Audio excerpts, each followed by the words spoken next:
Alrighty, folks. So now moving on to lesson 2 of Physics 20. Okay, mostly actually still going to be review of concepts from Science 10. But again, I'll just remind you, you should print out these notes if possible. If not, you can follow along on loose leaf, but definitely wanting to be actively following along by taking notes rather than just sitting back and watching a video. Okay, so here we go, lesson 2.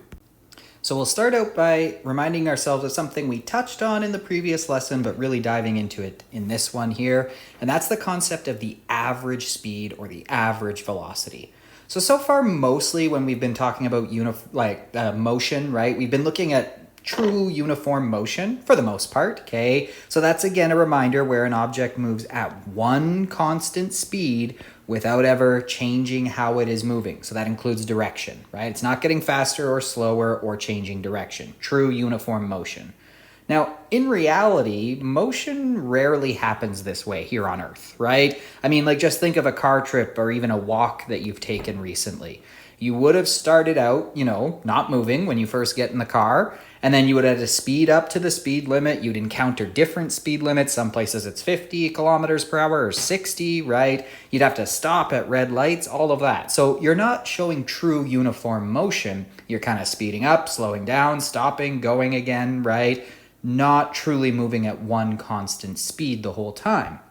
But still, we can think about, even in those scenarios, the average speed or velocity that you had on that trip, right? Doesn't mean you traveled at that speed or velocity the whole time, but it averages out to that, right? And in order to think about that, we can ask ourselves about the total distance or displacement you traveled and the total time you took to do it, right? How far did you go total? How long did it take you to do it? And that gives us your average speed or your average velocity over that time interval. So, if there was some car that really did travel at that constant average speed the whole time, it would end up going the exact same distance in this exact same amount of time as you did with all of your stopping, starting, speeding up, and slowing down, right? You would be, at different positions throughout, but at the end of the trip, you would actually arrive at the same destination at the same time because it was traveling at the same average speed the whole time as you average out to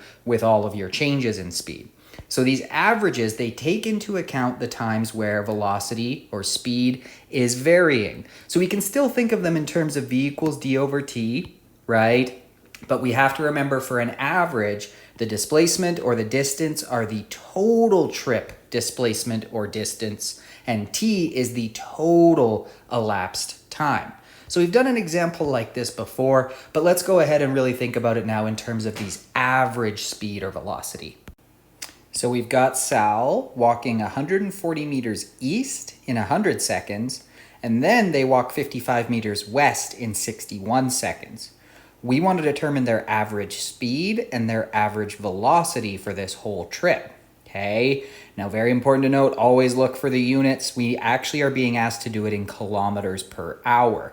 We're given the distances in meters and the times in seconds, so we know we're going to have to do at some point some conversions of units here, right? So this can be a little refresher on how to do that as well. So let's just start out here. We want to, for A, determine Sal's average speed. So remember, the average speed is just going to be the total distance, not displacement, total distance they traveled divided by the total time it took them. So like this, right? The total distance divided by the total time will give us their average speed. Okay, so how do we figure out the total distance they traveled? Well, do we need to worry about direction for distance? No, we don't, right? Distance is a scalar, speed is a scalar. So we're just going to take 140 meters, not worried about which direction it was, plus 55 meters. That's the total distance that Sal traveled. How long did it take them? Well, the 140 meters took 100 seconds, and then the 55 meters took them another 61 seconds. So we get that. The total distance they've traveled is 195 meters, right? 140 plus 55. And the total time it took them was 161 seconds, 100 plus 61. And dividing those two will give us Sal's average speed, which I'm getting to be 1.21118. Now, right now, what are my units? Meters per second, right? Because I took meters and divided them by seconds, right? So this is an average speed. It does communicate the average speed, saying he went 1.2 meters each second, but we actually didn't want those units for our final answer. We want to know how many kilometers he would have gone per hour, okay? So this just gives us an opportunity to practice our conversions. So let's just think about what needs to happen for that, right? We want our meters to become kilometers, and we need our seconds to be converted to hours, right? So anytime we do a unit conversion, we need conversion factors. So we're going to need two conversion factors here, one to take us from meters to kilometers, and then one to take the hours into seconds. So let's do meters to kilometers first, okay? So we're going to multiply by, again, a conversion factor is just a fraction, where the numerator is the same thing as the denominator, but measured in different units. And we need to think carefully about where our units go, right? We have meters on top here, meters over seconds, right? So for the meters to cancel out, I need them down here, right? Then they'll cancel, and I want to replace them with kilometers, right? And now I just need essentially the exchange rate for kilometers to meters. Well, 1 kilometer is the same thing as 1,000 meters, right? That's what kilo means. It means 1,000. And so we can see here, again, just doing a little, checking with our gut to see if this makes sense. We know it takes 1,000 meters to make just 1 kilometer. So 1.2 meters, right, should be, when we convert it to kilometers, we should get a small number because it's not even going to be close to 1 kilometer, right? So sure enough, we are about to divide by 1,000, right? Multiply by 1 over 1,000. That makes sense. We're about to get a smaller answer. So we can see meters, meters. Now, if I stopped here, what would be my units? Well, I would end up with kilometers per second, right? How many kilometers did Sal go each second? So we're getting closer. We've converted our meters to kilometers, right? But we're not quite done here yet. I mean, we could get our answer in kilometers per second and then convert that, okay? But let's just go ahead and also convert those seconds to hours. Okay, so again, I'm going to need a conversion factor, right? I'm going to need to multiply by that fraction. Now, I need to think carefully here because I don't have seconds in the numerator. This is meters over seconds, right? So if I put seconds here, they're not going to cancel. They're actually going to square, right? I'm going to have seconds in the denominator times seconds in the denominator. That's not going to cancel them out. So I actually need seconds up here and hours here, right? You can see, look, I'll end up with kilometers per hour if, I do the calculation correctly here. So now I just need to think about, okay, well, what is the conversion rate for seconds to hours, right? How many seconds is 1 hour? Well, there's 60 minutes in every hour, right? And then in each of those 60 minutes, there's 60 seconds. So 60 times 60 tells me there are 3,600 seconds in 1 hour. And always double check that our units cancel out the way we want, but I've got seconds over seconds. Those are going to cancel out, leaving me with, look at this, feeling pretty good, kilometers per hour, right? Kilometers over hours. And so doing that conversion, I get that Sal's average speed in kilometers per hour is 4.36248 kilometers per hour, right? So all I'm doing there, okay, divide by 1,000 because there's 1,000 meter, it takes 1,000 meters to make just 1 kilometer, right? But then multiply by 3,600 because we want not seconds, but hours, right? So divide by 1,000, multiply by 3,600 there to get this many kilometers per hour. And again, using our guts, it does make sense because this is how many meters they go in just 1 second, but an hour is 3,600 seconds. So they're gonna go 3,600 times further in an hour than they would in just 1 second, right? So it makes sense to multiply by 3,600. And again, same logic here. It takes 1,000 meters to make just 1 kilometer. So we're gonna need to divide by 1,000 to figure out how many kilometers are going on here. Okay, so to the appropriate number of significant digits, which it looks like is 2, this would just be to 2 sig digs, 4.4 kilometers per hour. So we'll put that in there, 4.4 kilometers per hour. And while we're on the topic of unit conversions, I'll just point this out to you. This is the, second page or backside of your formula sheet, okay? It has all of the prefixes for these SI units, right? So kilo meaning 1,000, right? It shows us that there. K for kilo means 10 to the 3. So kilometer means 1,000 meters, or 10 times 10 times 10 meters, right? Kilo, you might be one you're a little more familiar with, but it has all of the other ones on here in case you need a reminder, right? Centi means 1/100th of a meter. There's 100 centimeters in 1 meter, so it shows you that here. There's that to always reference as you go, right? So even if you had forgotten that there were 1,000 meters in 1 kilometer, this shows us that here. There are, kilo means 1,000 meters. Okay, let's do B. So in part B, they now want us to calculate Sal's average velocity during their trip here, okay? So what's the very important difference between velocity and speed?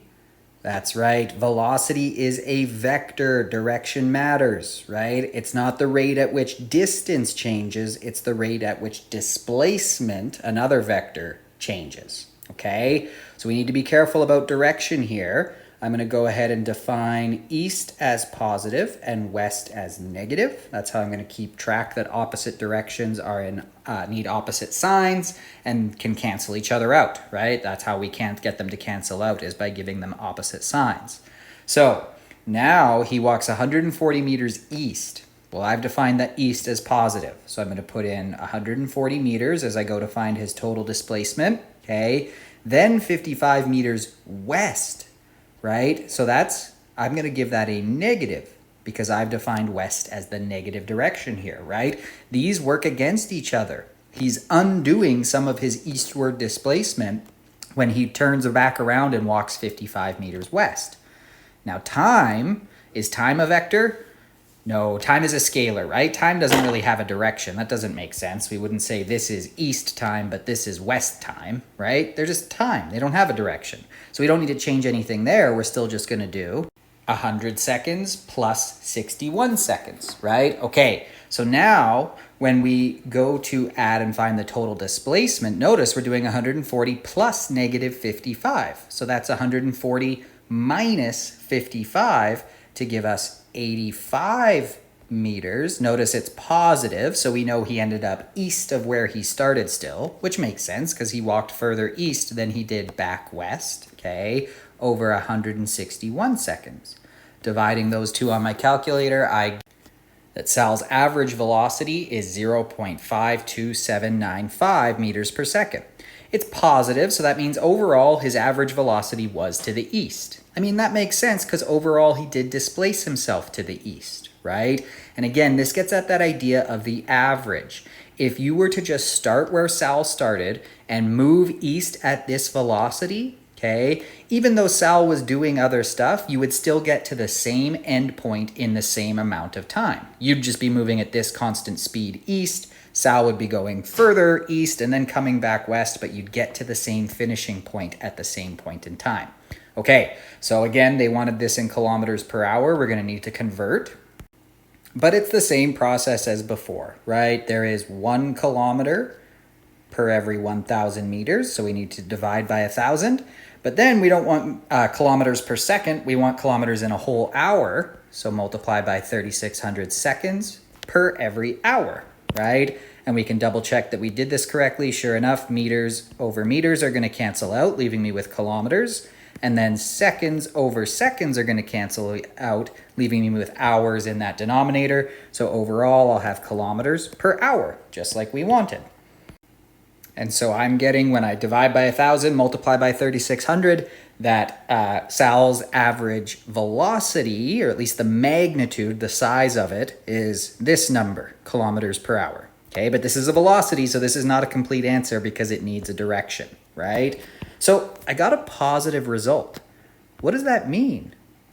Well, like we said before, that means his average velocity was to the east, okay? So to two significant digits, 0.15 kilometers per hour east would be his average velocity.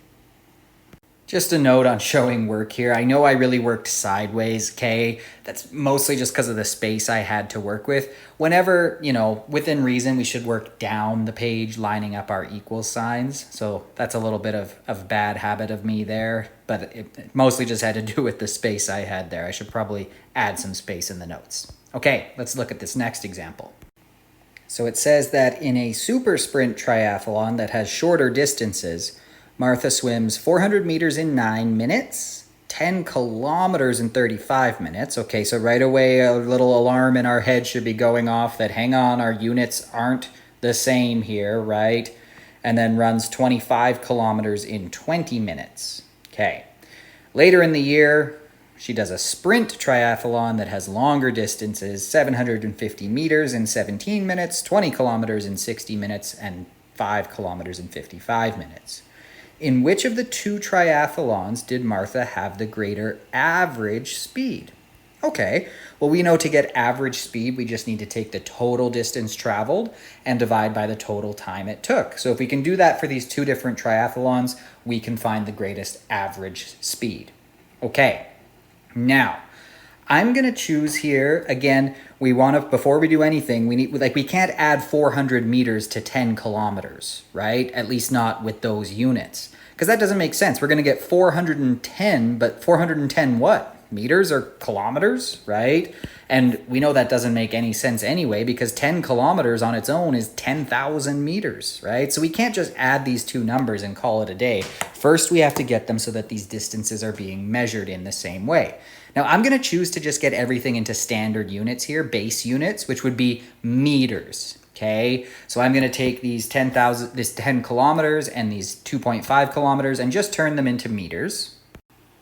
But it's the same conversion, right? We know and love. There's 1,000 meters in each kilometer. So it makes sense we'd take our 10 kilometers and multiply it by 1,000 to figure out how many meters that is. And unsurprisingly, there are 10,000 meters in 10 kilometers because kilometer means 1,000 meters. Okay, so I'm going to do that for this one too, but it'll be the same math, right? 2.5 kilometers times 1,000 tells me that 2.5 kilometers is 2,500 meters. Now, all the times here are in minutes, and honestly, that makes them okay to work with, right? We could convert them all to seconds. Like naturally, I actually kind of do want to convert them to seconds just because we like working in those base units, right? Seconds, not minutes. However, in this case, we're just comparing them, so it's fine to leave everything in minutes because we can just find her speed in meters per minute for both triathlons, and we can compare which one is faster. So let's go ahead and find her average speed for the super sprint here first. And like always, average speed is the total distance traveled divided by the total time it took. So we know that she went 400 meters, then 10,000 meters, and finally 2,500 meters. Okay, how much time did it take her? Well, 9 minutes for the first part, then another 35 minutes, and then 20 minutes. Okay, so 9 minutes plus 35 plus 20. Okay, so working down the page here now like I usually would, let's add up those total distances. Okay, add up those total times and then divide them to get the average speed. So in that first triathlon, it looks like she went a total of 12,900 meters and took her a total time of 64 minutes. If we just divide those two, we'll get her average speed. And I get that her average speed is 201.5625 meters per minute. Again, we often do want to convert those minutes to seconds for standard units, but in this case, we're just comparing the two so we can get both speeds in meters per minute and see which one's faster. All right, so now we got to do the same process here for the sprint. So you can see here that I've done that, right? 750 meters, then 20 kilometers or 20,000 meters, and finally 5,000 meters. Okay, for the times, same thing. Took her 17 minutes, then 60 minutes, and then another 55 minutes. So let's add those up and divide. And doing that, we get that she went that many meters total, took her that long total, And so her average speed works out to be 195.0758 meters per minute. Oh, that's a weird 5. Sorry. Well, I think I made it worse. Okay, doesn't matter. Okay, so for this one, again, you might be saying, hey, that's not the right number of sig digs. Good, you're right. If my final answer was just the numerical result, I would want to round these to 2 sig digs. However, ultimately, our final answer here is actually just, an answer to this question. In which one was she faster? Well, we can see that her average speed in the super sprint was 201 meters per minute versus only 195 meters per minute in the sprint marathon or triathlon, right? So she was faster in the super sprint triathlon. Okay, so there we go. All right. On to example 3 here, and then it'll be your turn. So while driving from Edmonton to Fort McMurray, you travel at 100 kilometers per hour for 2 hours, then 110 kilometers per hour for 2.5 hours where the highway is twinned. We want to find our average speed in kilometers per hour. Okay, so that's nice because all our speeds are in kilometers per hour, all our times are in hours. So this will work out okay. We don't need to convert too many units, okay? But notice here, we're given speeds and times, right? So let's just think about this. We need to find the total distance we traveled, okay? Then with that, we're given all the times, so that'll be a bit easier to find the time total, but then we'll be able to find the average speed, okay? By the way, never a bad idea. I actually quite appreciate it when you're doing a problem that has multiple steps. Just say what you're doing in each step, right? Just a quick something like this so that someone can easily follow your work and see the logic in your solution, okay? So here we go. We know that V equals D over T, right? Well, we want to find distance. We have speed and we have time for each section of our journey, right? What we want to find is distance. So we need to isolate it. Right now, distance is being divided by time. So in order to get it by itself, we need to undo that with the opposite operation. So what's the opposite of dividing by time? It's multiplying by time. And what I do to one side, I must do to the other. So now we know that the distance will be equal to the speed times the time. Makes sense.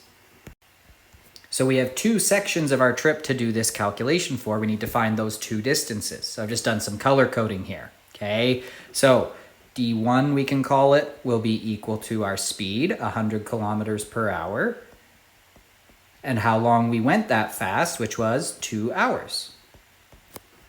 Sure enough, like we predicted, we'd go 200 kilometers if we went 100 kilometers per hour for 2 hours. So that's how far we went during this section. Now we got to figure out how far we went during this section, but it's the same calculation, just different numbers going in. So I get 275 kilometers, and we can tell we did it correctly because sure enough, our hours over hours cancel, leaving us with a distance in kilometers. Okay, so we're almost there.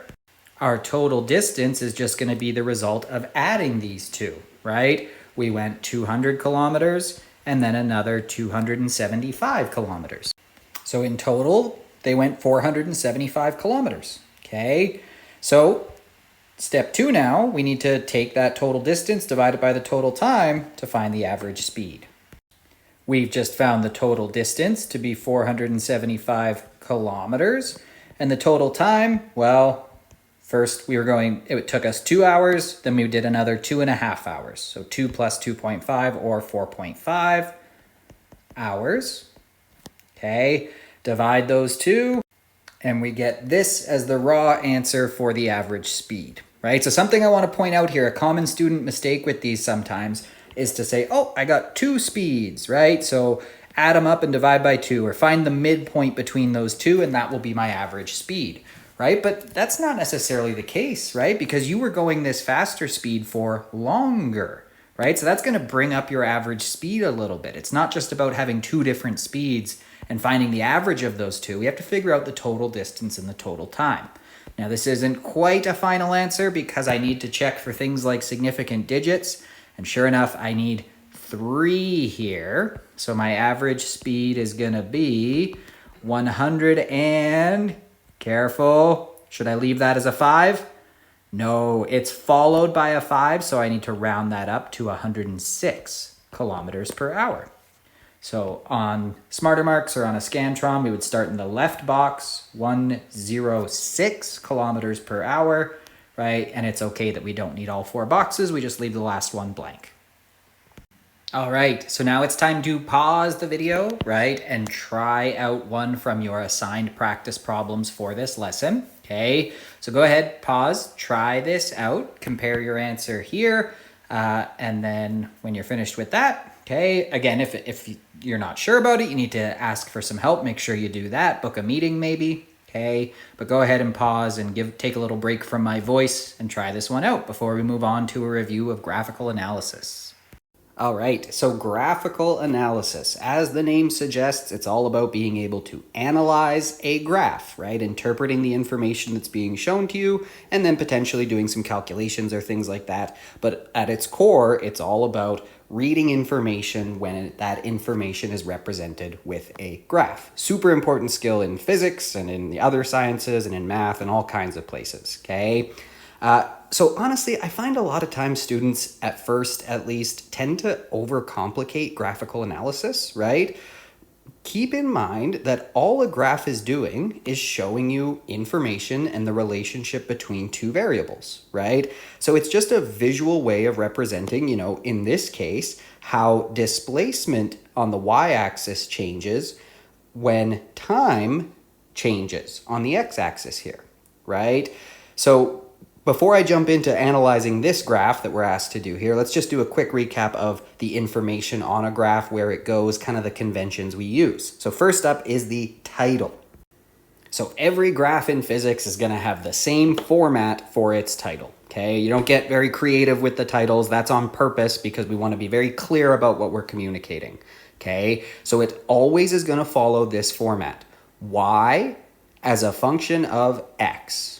Right? And then a little description of what it's about, right? So when I say y, I mean this y-axis here, okay? So the variable that goes on the y-axis, in this case, position or displacement, those mean the same thing, okay? As a function of time. Well, time is on the x-axis there, right? So always in this format here, okay? Y variable as a function of x variable.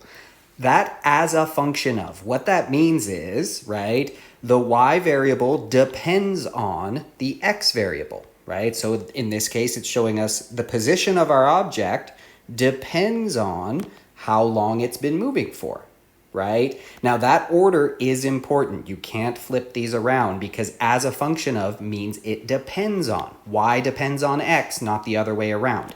And that brings me to my other point here. Which variable goes on which axis? Okay, you can't just flip these around, right? Even though, of course, you could do it and produce a graph, there is a convention that we follow that our dependent variable, or sometimes we would call that our responding variable, needs to go on the y-axis. Our independent variable needs to go on the x-axis. Sometimes we call that the manipulated variable. So graphs are always going to follow that format, okay? Here on the y-axis, we have our dependent or responding variable. On the x, our independent or manipulated variable. This should always depend on this, right? Often for these motion graphs, it's going to be time as our independent variable. And that makes sense, right? Because the time that's gone by doesn't depend on the position of our object. That doesn't really make sense, right? Time is going to go on either way. It doesn't depend on where you are. But if you're moving, where you are does depend on how long you've been moving for. Okay, so next up they want us now to describe the motion of the object for the above graph. Now, like I said, don't overcomplicate it, right? Yes, it takes some practice, it takes some getting used to, but ultimately you are being told all of the information. We just need to practice that skill of interpreting it from a graph, okay? So that's all a graph does. It tells us a story. It just tells us it visually. So what is this graph showing us? Well, it's telling us where an object is, right? Its displacement as a function of time. So what we're seeing as we go along the x-axis here, right? Time is going, forward. We're ticking seconds off the clock, right? What does it mean to go up on the y-axis here? Well, we can see by reading here that we are displacing ourselves further east. So if we see our graph go up on the y-axis, we know that means our object is going further east.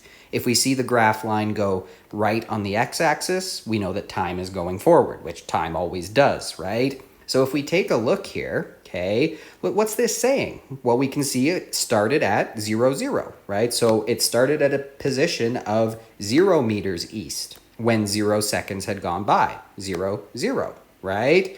Okay, then after 1 second, our graph has gone up to 10 meters. So look at that. It's just saying, okay, after 1 second had gone by on the clock, our position had changed now from 0 meters east to 10 meters east, right?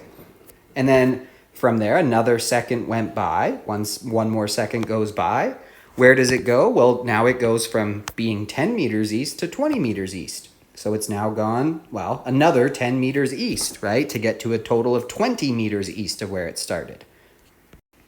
So we can see that that's all this graph is showing us, right? As time goes on, we are going higher and higher on the y-axis. So always ask yourself, what does it mean to move up or down on the y-axis? Well, for this graph here, where displacement is on the y-axis, going up means we're going further east. Going down means we're less far east, right? Moving towards the west. Okay, so describe the motion of the object for the above graph. Well, to describe the motion, there's usually kind of a few ingredients we want to throw in there to make sure we're fully describing the motion. So things like, is it stationary? Meaning, is it not moving? We'll see graphs where the object actually isn't moving, right? Or if it is it moving with uniform motion? Remember, that's at a constant velocity, so not getting faster or slower and not changing direction. Or could it be moving with non-uniform motion? So maybe there is an acceleration and it actually is changing its speed or its velocity, okay? Within that, if it's non-uniform, well, how is the velocity changing, right? Is it getting faster? Is it getting slower? Is it changing direction, okay? And if it's moving, right, which direction is it moving? Those are the types of things we want to make sure to give a full answer when we've described the motion. So looking at our graph here, well, was our object moving? I mean, yeah, it has to be, right? Because its displacement is changing. It's getting further and further east from where it started. So it was moving. Can we describe with a little more depth how it was moving? Let me ask you, would this be uniform or non-uniform motion? Remember, uniform motion means constant velocity. Non-uniform means changing velocity. Well, let's take a look at our graph, right? Every second, it went 10 meters. Every second, it goes 10 meters. That never changes. It's constantly moving at a velocity of 10 meters per second. In which direction? Well, to the east. We're going up on the y-axis, and this defines east as the positive direction on the y-axis.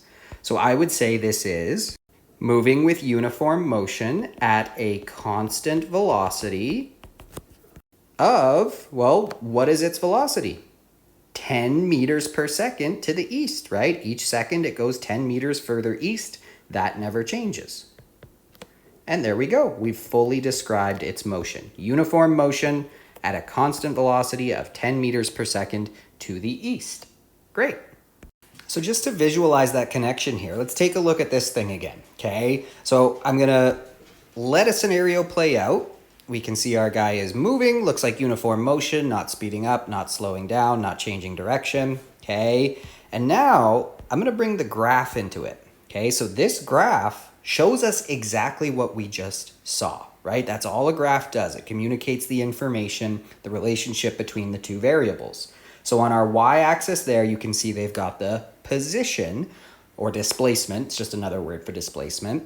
On the x-axis there, they've got time in seconds, okay? So here we go. Notice what's our graph showing us? Well, it looks like he went in the positive direction as time went on, and it looks like a fairly constant velocity, right? So I'm going to press play, and you can see, sure enough, right, he's just moving in the positive direction as that graph showed us on the y-axis there, right? He's moving in the positive direction as time goes on at a constant speed. So notice, right, when 4 seconds have gone by, he's at about 8 meters. So look on the graph on the x-axis, we're at about 4 seconds, okay? And he's at about 8 meters on the y-axis. 5 seconds, He's at 10 meters, right? So 5 seconds on the x-axis, 10 meters in the positive direction on the y-axis. All this graph is doing is showing us at any time, x, what's his position, y, right? That's what all of the points along that line communicate. Just to see it another way for these displacement time graphs, let's have them go the other way. Okay, so there's what actually happened. There's the motion. Okay, let's now look at it represented on a displacement time graph. Displacement as a function of time. Okay, so notice now, still communicating the information of where was he as time went on, right? But notice what's different. On our y-axis there, right, as time goes on, we're going down into the negative y's. Well, that makes sense because we saw him go to the left towards what we defined as the negative displacements from where he started, right? So it's still depicting uniform motion. It's just showing that his displacement is changing in the negative direction as time goes on. Just to see one more example of motion here represented on a graph, it's maybe a bit of a boring one, but hopefully drives home the point. Okay, let's just have him not move. What would that look like on a displacement versus time graph? So here we go. It's going to build the graph in real time, right? So do you see that there? He's not moving. So as time goes on, is his position changing?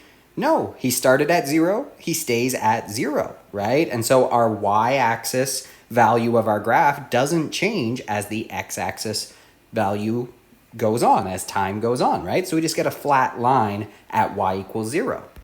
Okay, so we've talked mostly so far about, just interpreting the information on a graph, but often graphical analysis is going to actually involve making like a calculation, okay? In fact, we've kind of already done a bit of graphical analysis when we noticed that it was 10 meters per second, okay? We used a characteristic of the graph there, even if we didn't fully mention it. So let's dive a bit deeper on that, okay? So again, I find students sometimes overcomplicate this. It is always the same general procedure, whether you're doing it in Physics 20, Physics 30, or university level physics, okay? You're going to consider what's on the x and y axes, okay? Because that's what the graph is showing you, how those two things are related, and then how they're related to the variable you're trying to find through a formula, right?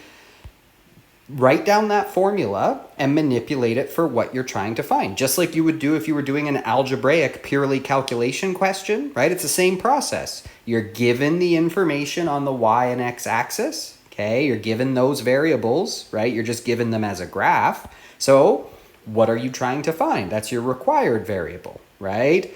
And then find the formula that will allow you to figure that required variable out with what you're given. Okay, once you've done that rearranging, that manipulating of the formula, if you are dividing the graphed variables, if you're doing y divided by x, well, y, right, a change in y over a change in x, what we call in math class, right, and in physics class, a change in y, we call that a rise, right? A change in x, we call that a run. Right? Remember those terms? We rise up and down on the y-axis. We run to the right on the x-axis. Okay?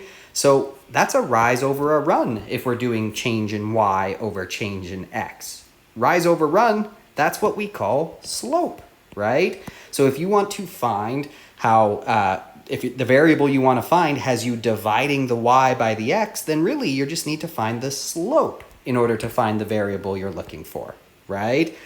If you end up multiplying the two variables together, well, now we're doing y times x, right? We're now multiplying y by x. So let me ask you, if we were in math class and I asked you to find the area of that rectangle, right? You would multiply them together. You would do y times x. Switch that now to being a graph, right? Where you're trying to figure out, okay, what's the area, what's the result when I multiply y by x? You're just finding the area under the best fit curve there, right? If this has some y value, right? And you want to know what happens when you multiply those two together, that's the variable you're trying to find. Okay, well, you're just finding the area. We'll look at some examples like that later with a more physical connection. okay? Or if you're just interested in analyzing conditions when one of the variables on our graph has a value of 0, so maybe when the y variable is 0 or the x variable is 0, then you're just going to be looking for one of their intercepts, right? The x-intercept is where y is 0. The y-intercept is where x is 0. So that's it. That's graphical analysis. It basically always boils down to finding a slope, an area, or an intercept. Which one of those? Let the equation tell you, okay? Let the equation tell you whether you want slope, y over x, area, y times x, or intercept would be the case where you just want to know what value of one is when the other is 0. Okay, let's try it out here. So we're given a graph of displacement as a function of time for two different objects on one graph, okay? Displacement is sure enough on our y-axis. Looks like they've defined east as the positive y direction, okay? And time is on the x-axis.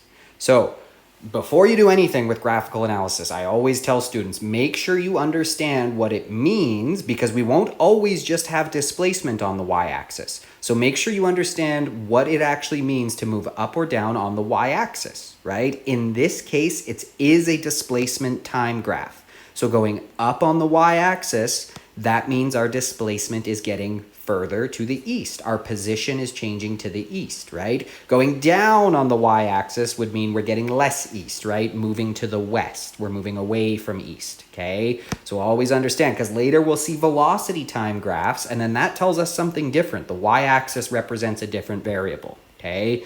So we'll save that for later. But during the first 4 seconds, was the yellow object speeding up, slowing down, or moving at a constant speed? Well, let's take a look here, right? Keeping in mind that our y-axis is telling us about where we are, right? Well, if we look here, okay, let's just see. Was it speeding up, slowing down, or moving at a constant speed? Definitely moving, right? We can see its position was changing, but was it getting faster? Was it getting slower? Or was it just moving at the same speed the whole time? Well, if I look here, right, this looks like a straight line, right? For example, after 2 seconds, it had gone 4 meters. After another 2 seconds, it had just gone another 4 meters, right? So is this thing getting faster and faster and faster? Is it getting slower and slower and slower? Or is it just moving with a constant speed? Right, it's actually just moving at a constant speed, right? Common student mistake here would be, their gut feeling would say, oh, it's getting faster because it's moving, right? But you can be moving without getting faster, right? That's what's happening here. It is moving, but it's moving at a constant speed. The change in our displacement is always the same for a given change in our time, right? We can see there's kind of a constant change in y for every change in x. Now let's think about that in terms of graphs here now, right? The change in displacement, that's a change in y. That's our rise, right? The rise is always the same for the change in time here on the x-axis, right? Well, that is the change in x, our run. Okay, so that's what I'm showing here. 2 seconds, 4 meters. 2 seconds, 4 meters. It's a straight line. Now notice, our rise over our run is always the same, right? Change in d over change in t is the same. The rise over run is constant. Hey, what's another name for rise over run?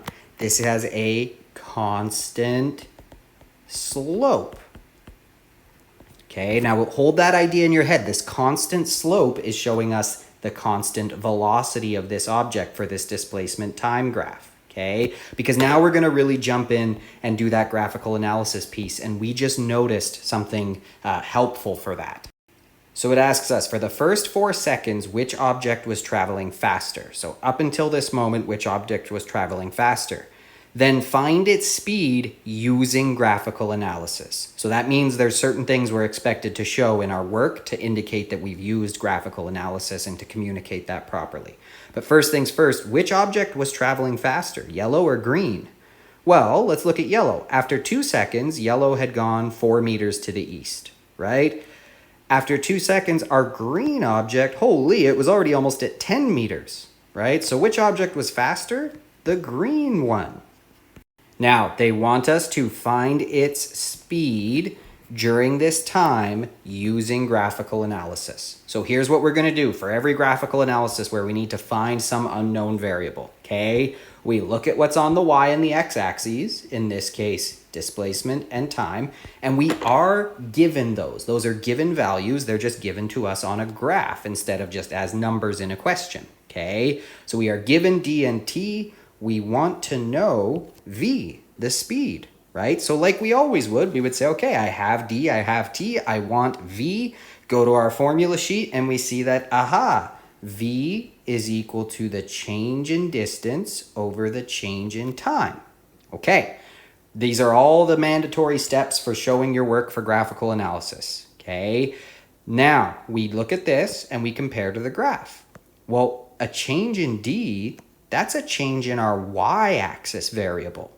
A change in t, that's a change in our x-axis variable, right? So this is for this graph, a change in y over a change in x, right? In other words, a rise over a run or a slope. So the slope of a displacement time graph will tell us the object's velocity, right? Now, I could have just told you that at the beginning, right? Said the slope of a dt graph is always the velocity, right?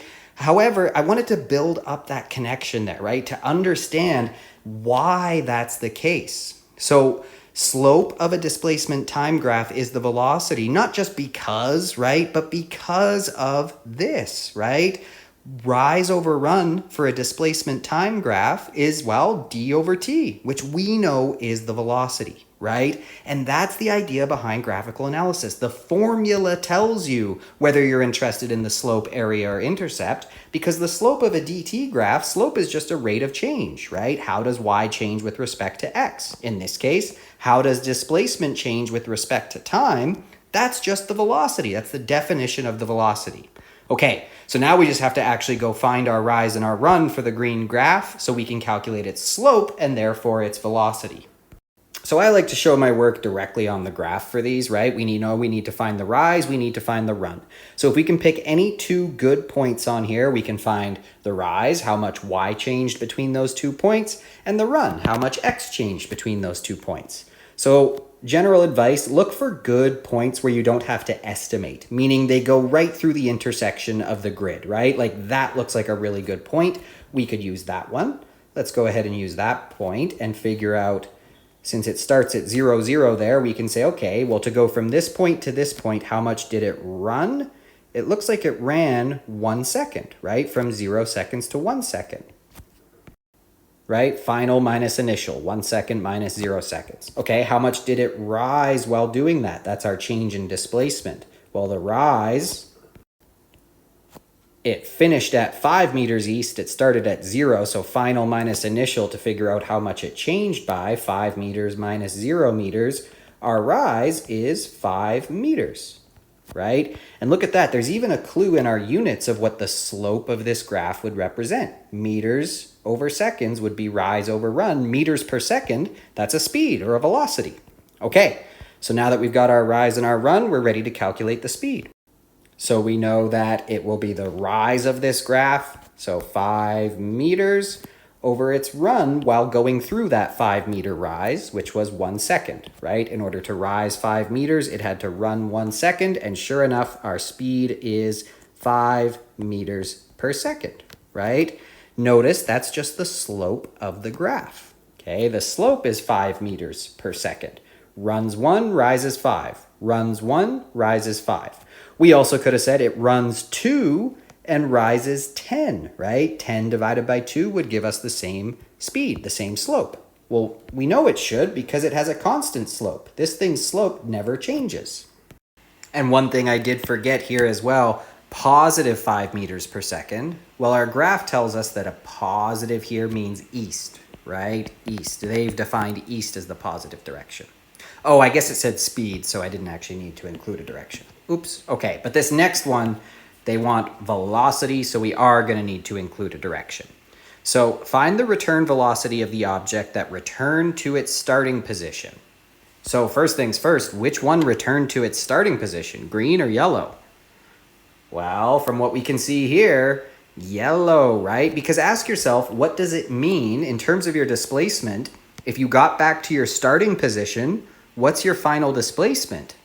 It should be 0, right? So if we read the story of this yellow thing, it moved away, it moved east from its starting position until it got to 8 meters east. Hey, what was it doing here? Right? It was sitting still. It was just, its position was 8 meters east of where it started. It wasn't moving further east or coming back at all. It was just staying there. Okay. And then what did it do? It was 7 meters east of where it started. 6, 5, 4, 3, 2, 1, 0 meters east of where it started. In other words, it returned to where it started. So we want to now, using graphical analysis, find the return velocity of the object. Okay, so I'm going to emphasize here, this is mostly what I care about, okay? Because if you can get this skill down, I could give you a graph that you have no idea what the variables even mean, but if I give you the equation that relates them, you can figure out how to analyze it by using that equation to tell you what to do.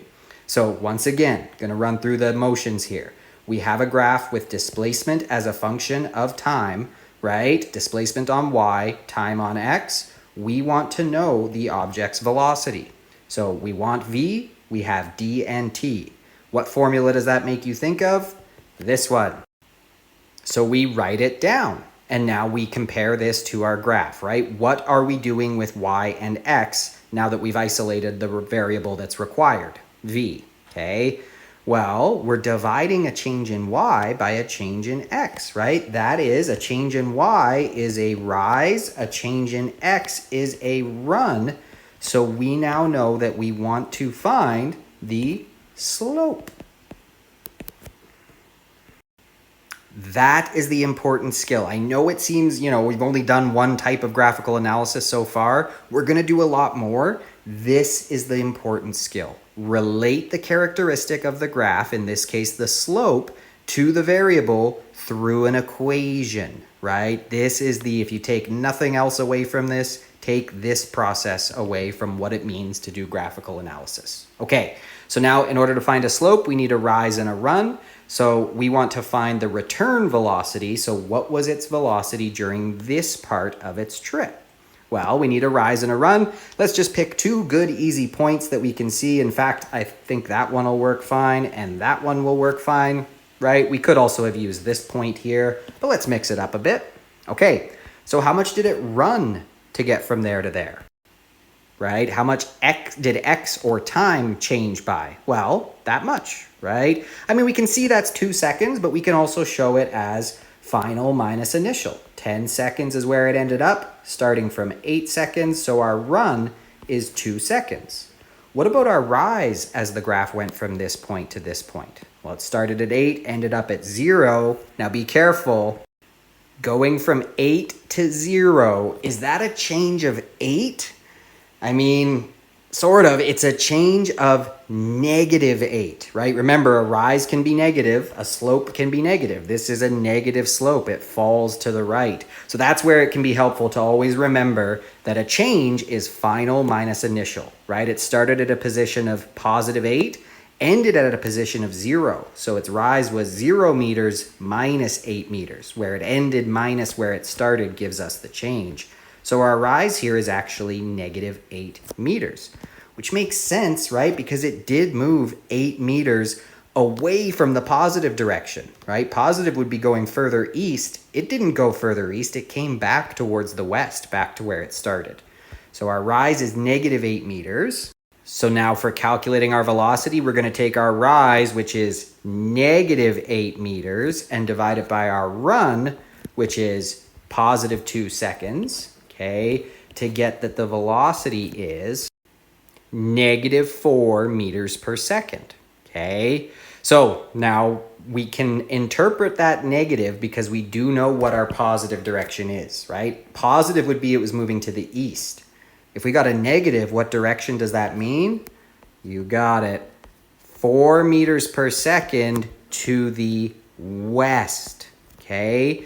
So during this portion, it was moving at 4 meters per second to the west, right? And so look at the connection here between velocity and slope, right? Here, this would be just a reminder, that's a positive slope, right? This would be a negative slope, and this would be a slope of 0, right? Just a flat line like that. So connect that to velocity, right? Which way was it moving here where it had a positive slope?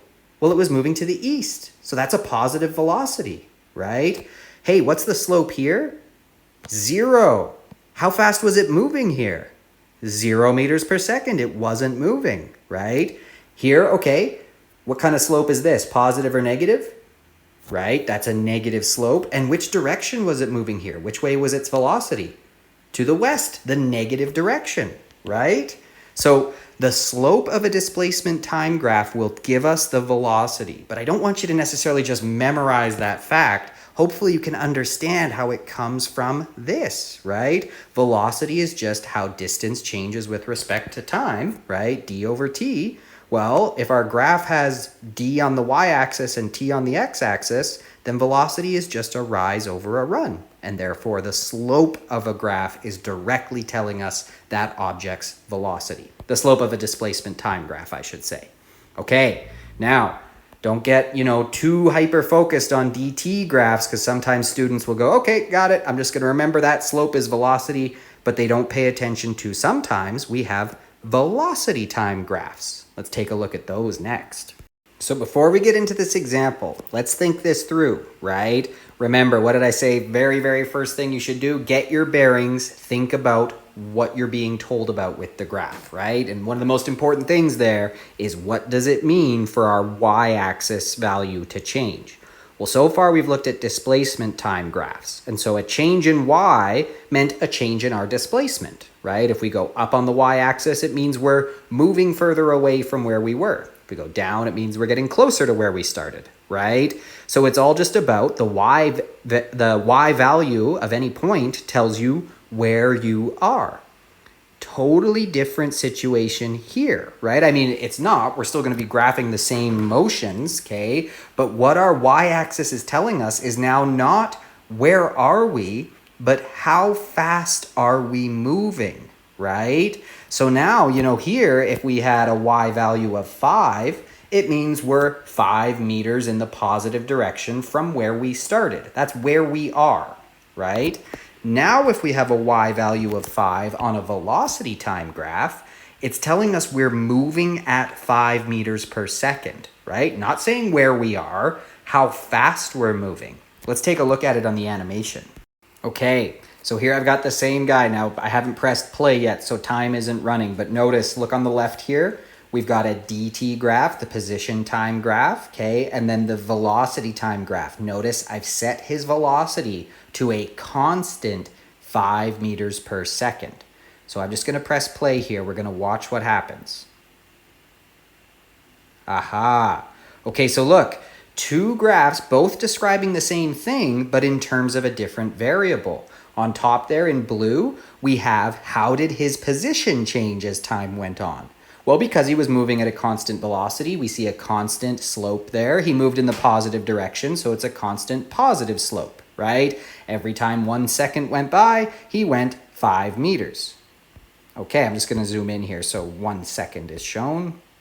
There we go. Okay, every time 1 second went by, he went another 5 meters.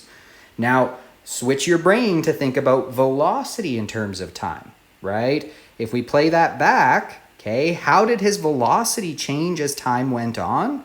Well, his velocity didn't change. It was a constant 5 meters per second.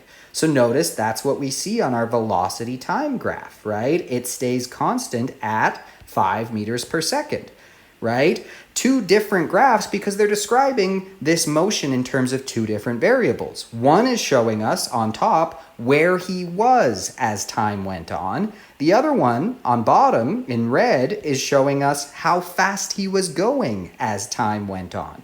And since he didn't change how fast he was going, right, we see a flat line at y equals 5 because y is velocity on that bottom graph there. Unlike on top where y was position or displacement. So maybe you can see how sometimes students get themselves into trouble with these, right? They sometimes treat everything like it's a dt graph, mostly just because that's the first one they learned, right?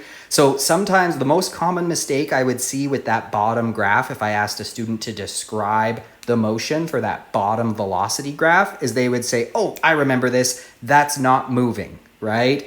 But the only way for it to not be moving on that bottom graph would be if the velocity were 0, right? So you can't just get, memorize, oh, flat means not moving, because it depends on what variable we're being shown here. This thing is moving, it's just moving at a constant speed of 5 meters per second. So that's why on our velocity time graph, right, the velocity is not 0, it is moving, it's just staying at a constant 5 meters per second.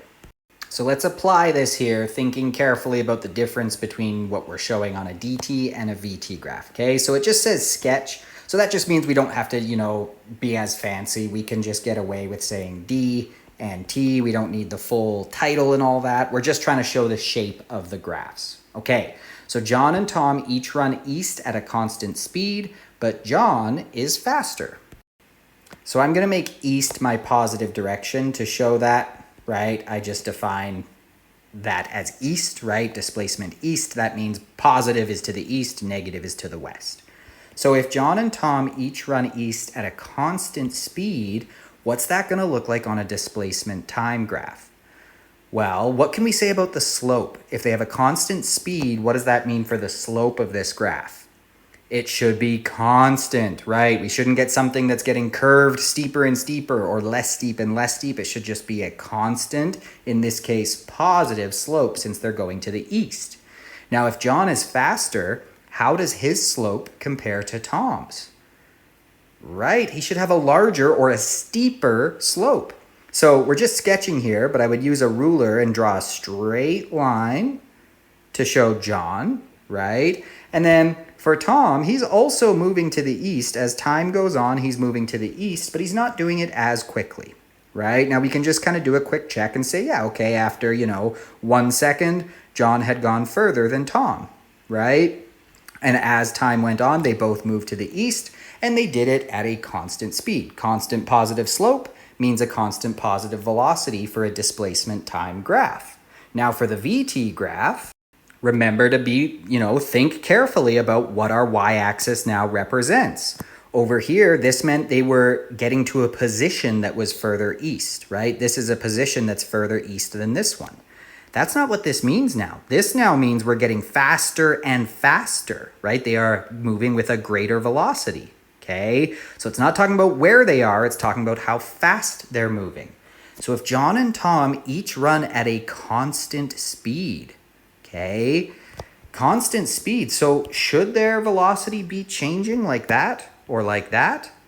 No, right? It's a constant speed. It's not 0 because they are moving, but it's a constant speed, right? Maybe that's John's speed. Okay, now what's Tom's speed gonna look like? It's also constant, but it's slower than slower than John. So maybe, something like that. Okay, we're just sketching, so as long as we have the relationships right, we're good to go, okay? Notice, what are we showing here? Their velocity is not 0, so they are moving, right? But it's not changing. It's just constant. They're not getting faster and faster. They're not getting slower and slower, right? They're just moving at a constant velocity. John's constant velocity is just faster than Tom's. Okay, let's try another one here. Same setup. Mary and Lucy say farewell and walk off at constant speeds. Mary to the right and Lucy to the left. Okay, so let's first go ahead and define, I'm going to call right positive. And I'm going to call right positive, which means what's negative on the y-axis? Right, that would be left. Okay, so down here, we're talking about being displaced left because up here is to the right. Okay, so the positive direction for us on the y-axis is representing rightward displacement or rightward velocity when we get over there. Okay, so Mary and Lucy say farewell. Always ask yourself, okay, where does this graph start? When no time has gone by, where is Mary, where is Lucy? Well, they're together, right? So we'll call 0, the position 0, that's where they start. Now, if Mary goes to the right at a constant speed, then as time goes on, what should we see happen on the y-axis for Mary? Right, she should get further to the right. So, 1 second goes by, she's 1 meter to the right. 2 seconds, 2 meters, right? Maybe something like that. Constant speed, so constant slope. Okay, now what about Lucy? Lucy walks to the left at a constant speed, but she's walking to the left.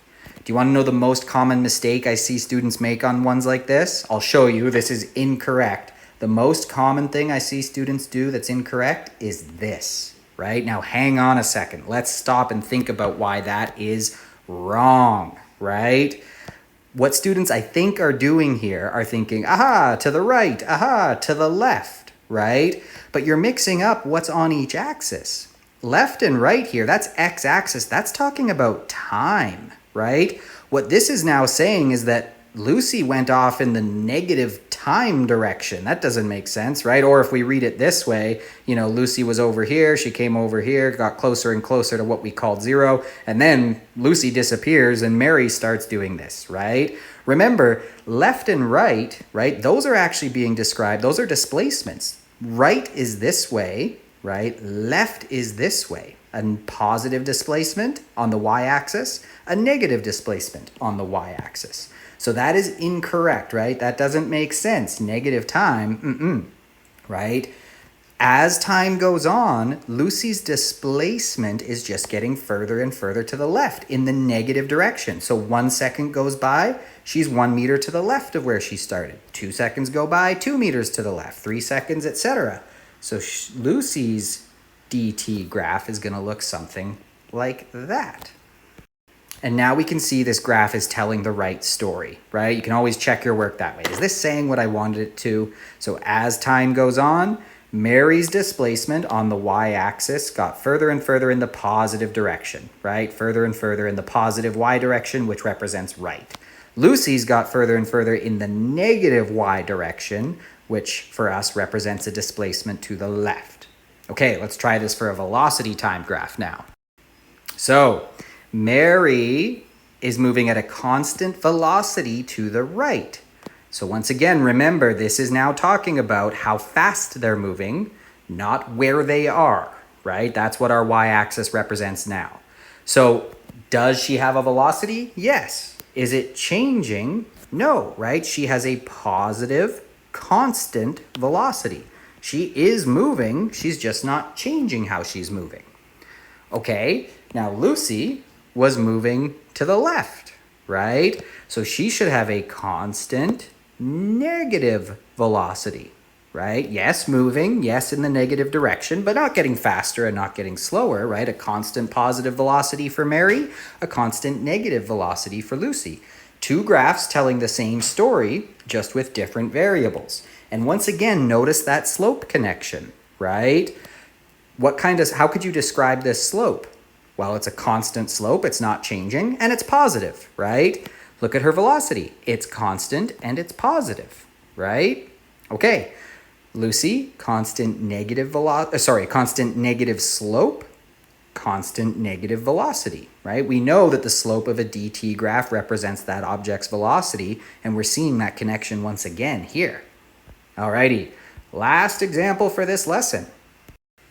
All right, so in this one, we're told that Tim can run 100 meters right in 25 seconds. Bob, who is faster, can run 100 meters right in only 15 seconds.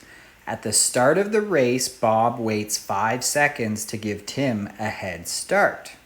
Now we want to draw, so that's a good keyword, draw, not sketch. So draw means we got to do everything, proper title, proper axes labels, put numbers on our scales and everything to determine when and where Bob will catch up to Tim. Include a proper title and axes labels. Okay, so we're going to draw a displacement time graph. Let's just start out by doing all our labeling. So remember, proper title, y as a function of x, responding as a function of manipulated. So in this case, our responding is displacement, our manipulated is time. So there we go, there's a proper title. Now let's label our axes. So we want to say what the variable is, what its units are, and if applicable, what direction we're defining as positive. So our y-axis is going to be displacement. which is always measured in meters. I shouldn't say always, but in standard units, we would go in meters, okay? And I'm gonna define, since they're both moving to the right, everything's happening to the right, it'll probably be easier if I go ahead and define the positive y direction as right. Okay, so now everyone reading my graph knows that this means as I go up on the y-axis, I'm talking about going further and further to the right. And on the x-axis here, we've got time measured in seconds. Okay, so these are, just as the setup part must be included on any proper scientific graph. Now let's think about actually drawing these graphs. And before we even think about that, let's think about what this means. How are we going to find when and where Bob catches up to Tim? What's that going to look like on the graph? What does it mean for Tim to catch up to Bob in terms of, vice versa, in terms of their displacement and the time? Right, they're going to have to be, when Bob catches up to Tim, they'll be at the same place at the same time, right? So if we think about what that looks like on a graph, we're going to need to figure out where are their graphs showing us that they have the same displacement at the same time. Okay, we'll go ahead and draw the graphs and see what that actually looks like. But let's kind of do some planning here, because next I need to put in my numbers for my scaling on my axes. So we know that, generally speaking, okay, they can both run 100 meters. So on a graph, we want to spread our data out as much as possible, right? What I mean by that is we're not going to want to make this 100, right? So that the whole race happens somewhere down there and we're wasting all of this graph space. It's going to make it harder to read, right? So we want to use as much space as we can. Since they're both running 100 meters, we'll make the top 100 meters. We need to go up to 100 there. Okay, and then we can kind of use that now. Now we know how to plan out what each tick on our grid is going to represent. And we need to be consistent. Every tick needs to represent the same amount. So it probably makes sense to start at 0, go up to 100, but to plan out what each tick or box on the grid is going to represent, let's just look at how much space we have to work with. So it looks like we're going up 1, 2, 3, 4, 5. So I have 5, 10, 15, 20, 25, 30, 35, 40, 45. I have 50 squares there to work with, right? I need to go from 0 to 100. So what actually probably makes the most sense then, if I have 50 squares to work with, I got to get to 100, is make each square represent 2 meters, right? So that would be 0, that would be 2, 4, 6. Okay, don't necessarily need to put all of them in, but we can say 0, that would be 10, that would be 20, and so on, until we get up to 100, right? And we can see that that makes sense. It works out. I've got every single square represents the same thing. Common student mistake is to switch it up to sometimes one square is 1, sometimes it's 2. We all need to make sure we're consistent here. Okay, now for time, let's think about, we need to get at least as high as 25 seconds, right? Because that's how long it's going to take Tim. So we need to think about then, okay, what do I have down here? Same situation. I've got 1, 2, 3, 4, 5 of those big squares, so 10 of the smaller ones, okay? So, I mean, if I have five of these big ones here, right, I need to get to 25 seconds. Well, maybe we'll just go up by 5s, right? 0 seconds, 5, 10, 15, 20, and 25 seconds. And now I feel pretty good about our data representing everything well. I forgot to mention too, notice I didn't bother with negative y-axis. Sometimes we might need to, but I didn't bother here because everything's happening to the right. We called that positive on the y-axis, so everything is kind of happening up in the positive y's here. All right, graph is all set up. It's time to finally start actually drawing stuff. So let's start with Tim. Tim's is a little simpler because he's not doing the head start thing. We know that Tim can run 100 meters in 25 seconds. So that means if Tim starts at 0 meters, right? After 25 seconds have gone by, where will Tim be? Well, he'll have run 100 meters. So we know basically we've got to get to that point up there, right? 0, 100, okay? Starting from 0, okay? And assuming uniform motion, Okay, that should just be a straight line from there to there. So now you want to make sure you're getting out a ruler. Okay, don't try and freehand it and get a line like that. You're not going to get good results. That works for a sketch where you just need the right shape overall. Okay, but we're actually drawing a proper graph, need a ruler. Okay, so Tim's graph is going to look something like that, right? We can see it matches. He goes 100 meters on the y-axis after 25 seconds on the x-axis. Next up is Bob. Now, Bob's is a little more interesting because at the start of the race, Bob waits 5 seconds to give Tim a head start. So before we worry about Bob moving, let's go ahead and think about the beginning there, right? How would Bob's position time graph look for those first 5 seconds? He's at 0 meters at the start of the race. Where is he 5 seconds later? Well, he's still at 0 meters because he's giving Tim a head start, right? He hasn't moved yet. So for the first 5 seconds, Bob's DT graph is just going to look like a flat line at 0 meters, right? Sure enough, we know that a slope of a DT graph is velocity, and if Bob isn't running, his velocity is 0, so sure enough, a slope of 0. Now it's after that 5 seconds that Bob actually starts changing his displacement, right? So Bob now can run 100 meters in 15 seconds.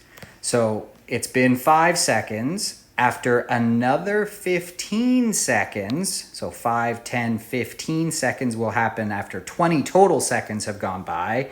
That's when Bob is going to be able, after that much time, Bob will have run to the 100 meter line. So Bob's going to end up here, right? So now we know, okay, he starts moving here after 15 seconds, right? 20 total seconds, Bob gets to 100 meters. So let's go ahead and draw in Bob's line. And connecting those, I get something like this, okay? So returning to the original question, when and where will Bob catch up to Tim? Well, we talked about how that means where Bob catches up to Tim is where, they're in the same place at the same time. So if we take a look here, what does that look like on our graph? Well, we need them to be at the same displacement, same y value when they have the same time gone by, so same x value. Well, that's just the intersection of our two graphs, right? Right there, that's where Bob caught up to Tim. And we can see that here, right? Remember, every graph is just telling us a story. Let's interpret the story here. Bob's displacement, the y value, was less than Tim's the whole time up until here when it becomes more than Tim's after that, right? So in other words, Bob's displacement, he was behind Tim up until here when he becomes ahead of Tim.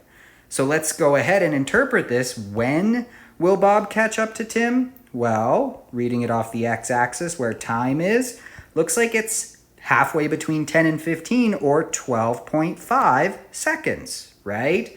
Where will this happen? After they've run for 50 meters, right? So there we go. There is our final answer, determined graphically. Okay, so this is pretty cool if you really think about it, right? This is kind of a tough question. If I just asked you this, right, without us having drawn a graph, there's a lot to think about there, right? We have to factor in the wait time. Okay, Bob's faster and Tim is slower, right? So, oh geez, when are they going to catch up to each other? But by drawing a graph, it was actually really quick and easy to figure it out, right? I mean, we had to put the time into drawing the graph, but it makes it very clear where they would catch up to each other. So it's taken a complicated problem and actually made it quite quick to solve, and that's the power of graphical analysis. Okay, so that wraps up the notes and examples for lesson 2 of chapter 1. Now, again, pause the video and start with this one, but since we are actually at the end of the lesson anyway, you can go and do all of the practice problems for lesson 2, okay? But start with this one, interpreting this position versus time graph, and then go ahead and finish the assigned practice problems from the textbook for this lesson. Again, make sure if you are stuck on any, want some help or some guidance or just talk through some concepts, do not hesitate to reach out, send me an email, book a meeting. I'm always happy to help. Alrighty.